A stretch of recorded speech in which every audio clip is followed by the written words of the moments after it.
Most members of our table were obliged to appear transfixed by the mayor's oratory. Chief of Police Burston Plackett, flanked by 4 other members of the police brass. The lower rent side of the table was Lieutenant Tom Mason, Harry, and me. The mayor lifted a pair of plaques. "What should I say in my acceptance speech?" I whispered to Harry. "Let the mayor handle the speeching and preaching, Carson." Harry frowned.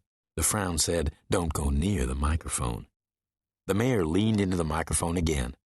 "My next award goes to the Mobile Police Officer of the Year. This year I'm proud to recognize 2 members of Mobile's finest.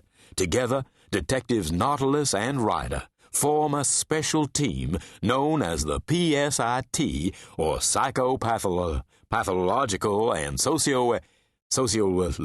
Oh, doggone, that's a mouthful.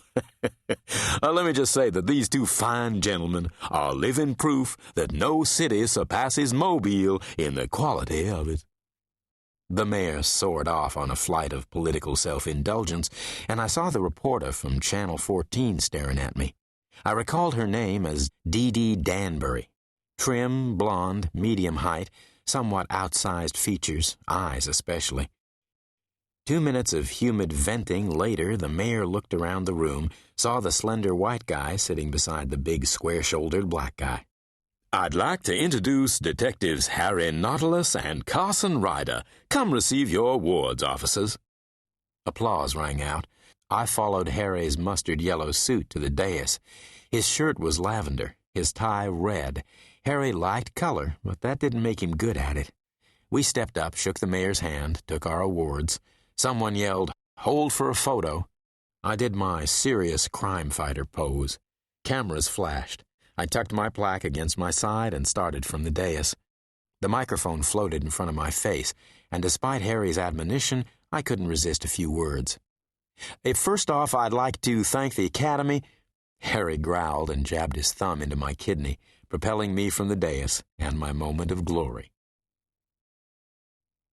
The photo taken at the mayor's bash ran the following day, Tuesday. I didn't see it until Wednesday.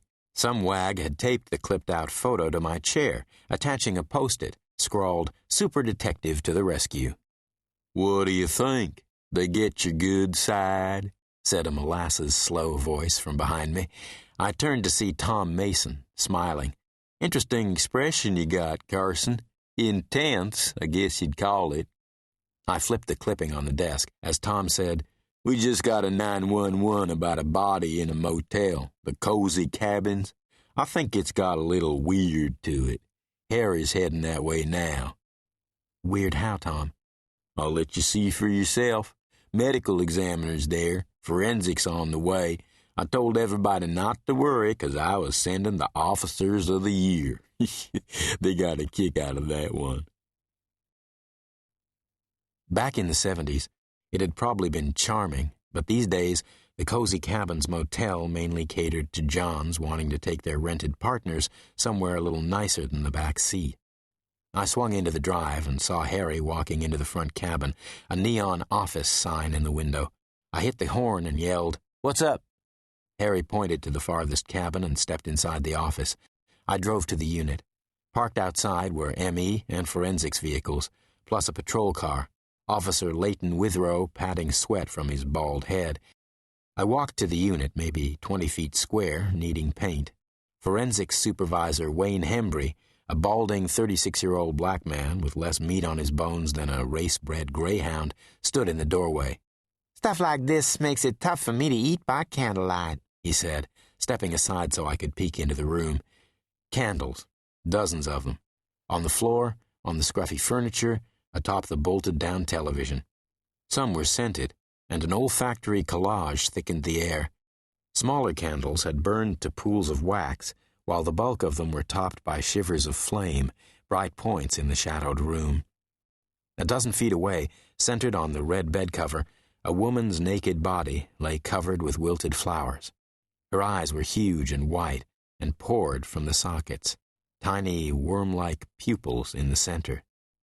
"Jesus," I whispered. Stepping closer, the horrendous effect was revealed as melted-down white candles over her eyelids, burnt wicks forming her pupils. Her lipstick-smeared mouth sagged open.